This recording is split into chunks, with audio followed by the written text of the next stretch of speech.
Read me. Don't let others define who you are. It is important to remember that you are the only one who truly knows yourself and your own values. You should not let others define who you are or what you should do with your life.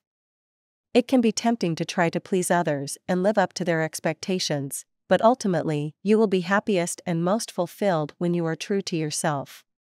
Take the time to reflect on your own goals and values, and don't be afraid to make choices that align with them, even if they don't necessarily conform to the expectations of others. Remember, you are in control of your own life and your own happiness. Now it's your turn. 3, 2, 1, go. Don't let others define who you are. It is important to remember that you are the only one who truly knows yourself and your own values. You should not let others define who you are or what you should do with your life.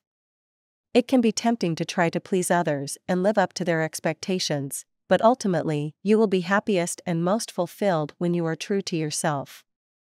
Take the time to reflect on your own goals and values, and don't be afraid to make choices that align with them, even if they don't necessarily conform to the expectations of others.